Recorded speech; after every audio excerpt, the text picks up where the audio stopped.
Hey everyone, welcome back to Listen Learn Speak English. I'm Emma. And I'm Henry. Have you ever listened to native English speakers and thought, they sound so natural? How do they do that? The secret is not using difficult vocabulary. In fact, most native speakers use simple everyday phrases again and again. Exactly. And when you learn those phrases and start using them yourself, your English sounds more natural, confident, and conversational. That's why in today's episode, we're going to learn 10 daily English phrases that native speakers use all the time. These are phrases you'll hear in everyday situations. Like greeting people, making plans, responding to others, and having casual conversations. For each phrase, we'll explain what it means, when people use it, and show you a short real-life conversation. Then you'll get a chance to practice speaking with us. And if you'd like to improve your English with us, don't forget to subscribe to LLS English and turn on notifications. Alright, let's get started. Let's start with one of the most common greetings in English. The phrase is, "How's it going?" This is a casual way to ask someone how they are, or how things are going in their life. You will hear it everywhere. At work, at school, with friends, and even with neighbors. Let's hear how it sounds in a real conversation. Hey Henry, how's it going? Pretty good, thanks. I've been busy with a video project this week. That sounds interesting. Is it almost finished? Almost. Just a few final changes left. And that's a simple example of how native speakers use this phrase in everyday conversations. Now let's practice it together. Repeat after me. How's it going? Great job.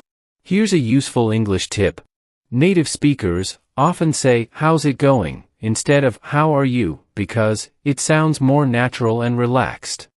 Now let's move on to another phrase that's useful when you're joking with someone. The phrase is, "I'm just kidding."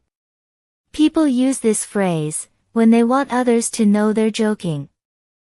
It's helpful when someone might think you're being serious. Let's hear an example. Henry, did you really wake up at 4 o'clock this morning? Actually, I woke up at 3 o'clock. 3 o'clock. That's incredibly early. I'm just kidding. I woke up at 7. That sounds much more believable. And that's a very common way to use this phrase.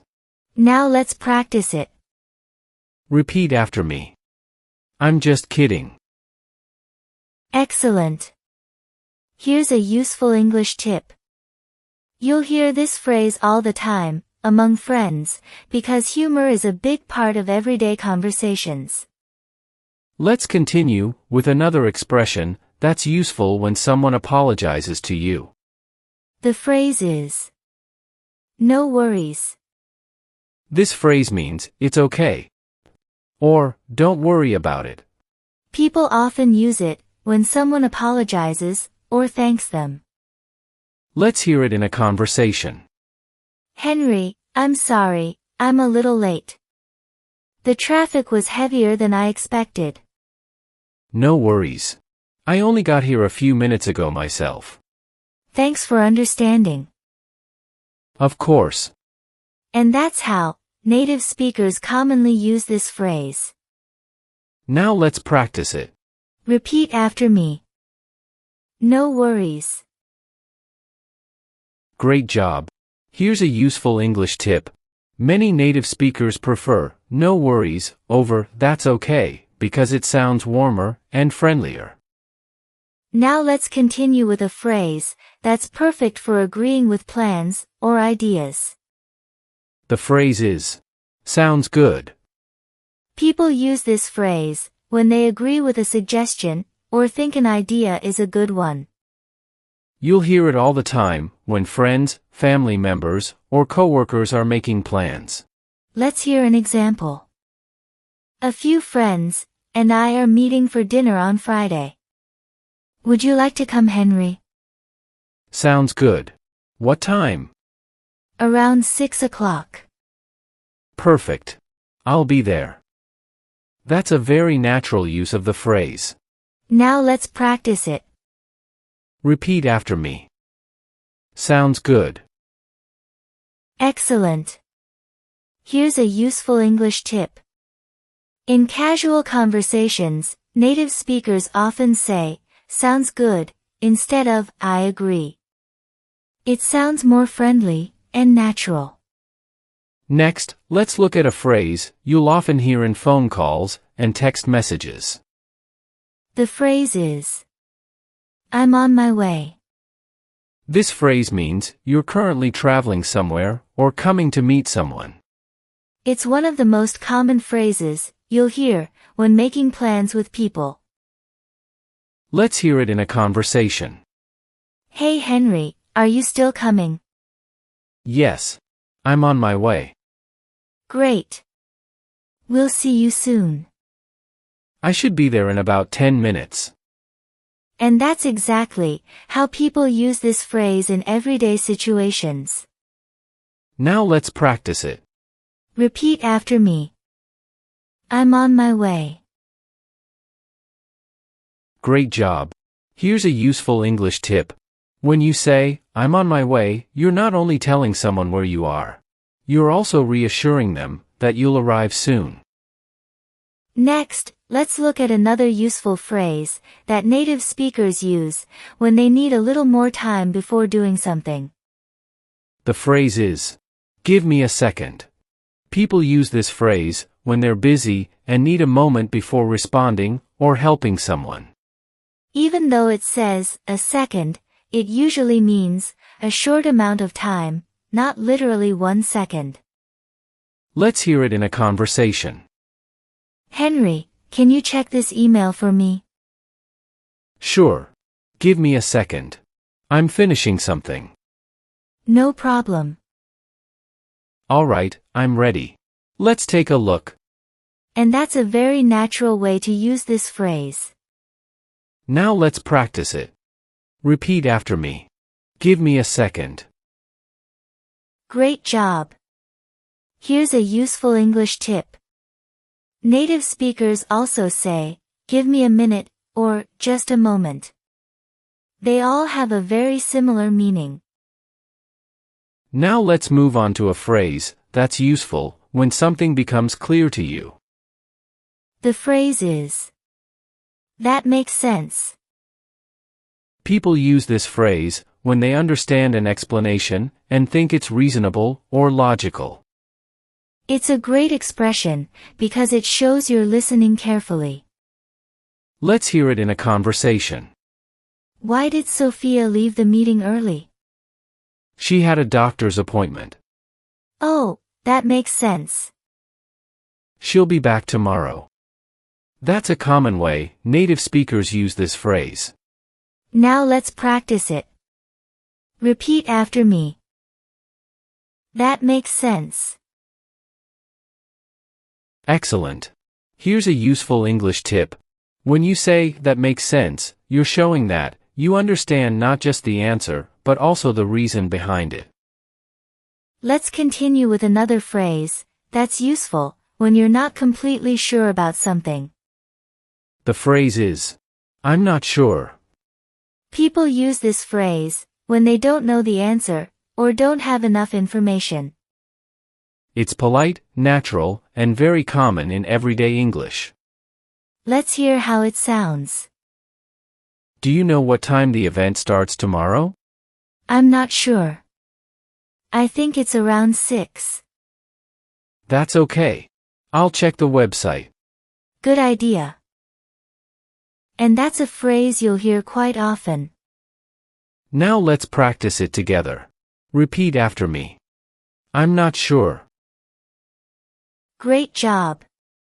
Here's a useful English tip. When you're uncertain about something, "I'm not sure" usually sounds more natural than simply saying, "I don't know." Now let's look at a phrase that's perfect for responding to a good idea or observation. The phrase is, "That's a good point." People use this phrase when someone says something thoughtful or raises an important idea. It's a great way to show respect for another person's opinion. Let's hear it in a conversation. Henry, I'm thinking about buying a new laptop.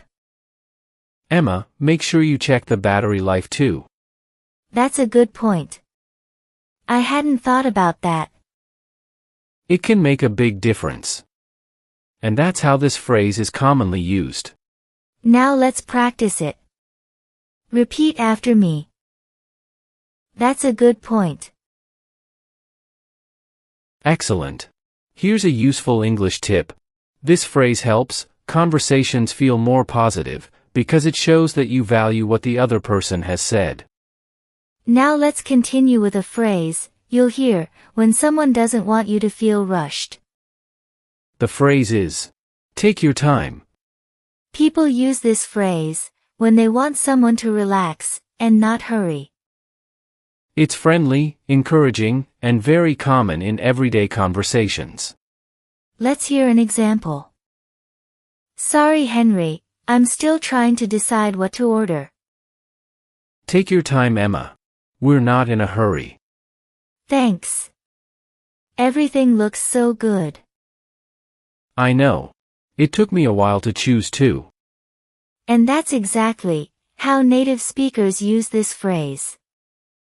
Now let's practice it together. Repeat after me. Take your time. Excellent. Here's a useful English tip.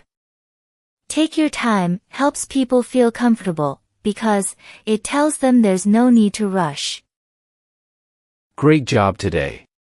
You learned 10 daily English phrases that native speakers use in real conversations every day.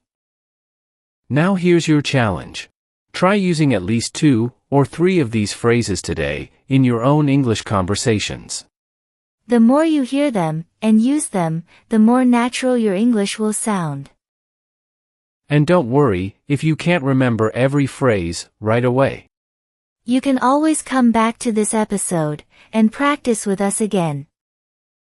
In part 2, we'll learn 10 more useful English phrases that will help you express opinions, react naturally, and keep conversations flowing. So make sure you're subscribed to LLS English and turn on notifications so you don't miss the next episode. And let us know in the comments. Which phrase are you going to use first? Thanks for learning with us.